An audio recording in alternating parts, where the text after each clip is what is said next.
Bon, cette vidéo c'est pour la partie B du TP3 où il fallait réaliser, il fallait déterminer une conjecture sur les sources de variation et la limite de la suite UN en faisant varier le premier terme I0. Donc, puisqu'on travaille avec des suites, on doit aller dans le menu Recur. On exécute.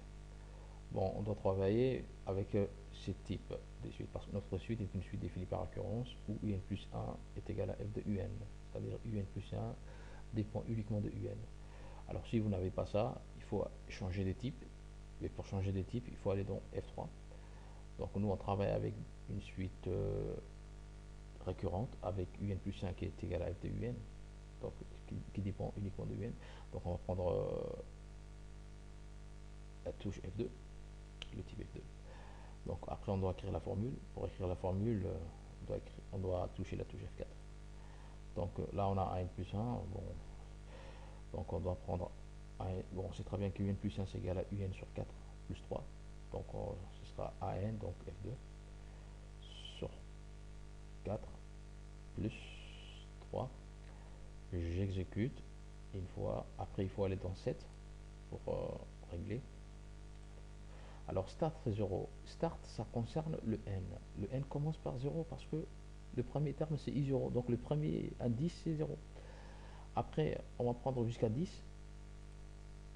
D'accord. Et on sait très bien que a0, maintenant on nous demande de faire varier le premier terme. D'abord on va prendre pour a0 égale à 1.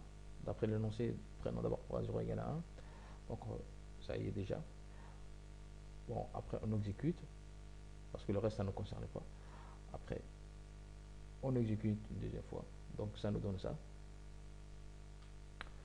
Donc ça c'est la liste des rangs. Et là c'est les termes. Bon, après on a le choix de prendre soit web, soit Juplo. Pour moi, Juplo est beaucoup plus représentatif que web. Donc on va prendre web d'abord. Donc on ne voit pas. Donc on va faire descendre. Encore. Là c'est beaucoup plus clair. Si vous ne voyez pas ça, il faut aller dans il faut toucher F3 et F1. Après, on exécute et il faut aller après dans web. Donc c'est un peu haut, donc je reviens.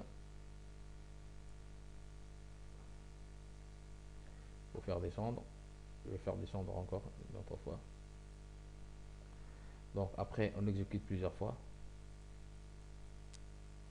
Et va très bien que l'escalier monte. D'accord. Ça veut dire qu'elle est bien croissante et que la limite ne dépasse pas 3. Alors, cette représentation n'est pas beaucoup plus performante que l'autre que je vais vous montrer. Après, on sort. Moi, je vous propose de prendre un Juplo. On va prendre un Juplo. Là, on va très bien. Là, on va très bien. Les termes. Est-ce que vous voyez bien? Donc, on voit très bien que on a bien les termes. Voilà. Donc, on voit très bien que ça ne dépasse pas 1, 2, 3, 4. Donc, la limite ne dépasse pas 4. Et la suite, elle est bien croissante pour i0 égale à 1. Voilà.